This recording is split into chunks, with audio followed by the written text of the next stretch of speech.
এর চাইতে বাজে কি আসলে কিছু হতে পারে? এর চাইতে বাজে কি কিছু হওয়া সম্ভব? এর চাইতে বাজে পারফরমেন্স সম্ভব?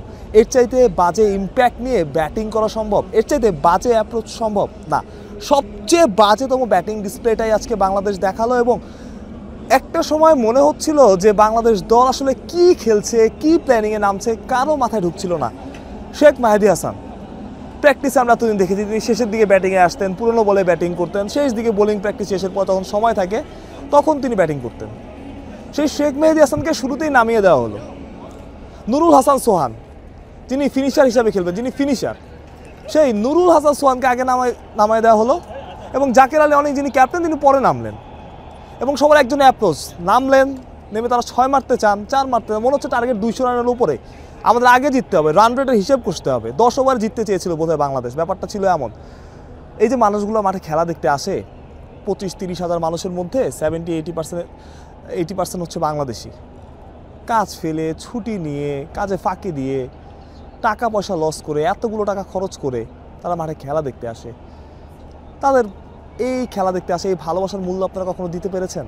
পারেননি, কখনো পারেননি। আপনার ব্যাটিং অ্যাপ্রোচ গতকালের ম্যাচ থেকেও তো আপনার শেখা উচিত ছিল কীভাবে ব্যাটিংটা করতে হয়, কীভাবে কোন অ্যাপ্রোচে আমরা ব্যাটিং করবো। এতদিন ধরে দুবাইতে খেলতেছেন, এতদিন ধরে দুবাইতে আসেন আপনারা, এতদিন ধরে দুবাইতে খেলেন, কোন অ্যাপ্রোচে ব্যাটিং করতে, কোন অ্যাপ্রোচে 136 রান 37 রান চেস করতে হয় সেটা আপনাদের জানা নাই। আপনাদের ব্যাটিং দেখে মনে হচ্ছিল, আমার খুব হতাশ লাগে, মনে হচ্ছিল যে আপনারা 200 রানের টার্গেটে ব্যাট করতেছেন, প্রতি বলে মারতেছেন, কী সব শট খেলতেছেন, নিজের প্রতি কোনো কনফিডেন্স নাই, কিচ্ছু নাই, আসলাম দেখলাম শেষ করে দিলাম, ব্যাপারটা ছিল এমন। আসলে কি তাই?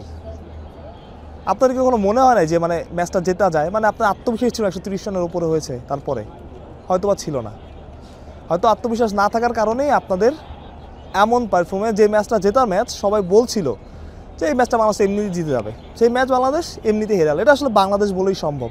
আমার কাছে মনে হয় যে বলছিলাম না যে 10 ওভার আপনার জিততে হবে, তেমন একটা মাইন্ডসেট আপনারা নেমেছিলেন। আমি বিশ্বাস করি সেটা যে আপনার ওই মাইন্ডসেটই ছিল 10 ওভার জিততে হবে, ধুমধাম মারবে। এটা কি পাড়ার ক্রিকেট ভাই? আমরা কি চিন্তা করতাম যে হুট করে বোলারদের আগে নামা দিলে 11 নম্বর পর্যন্ত ব্যাটসম্যান থাকবে?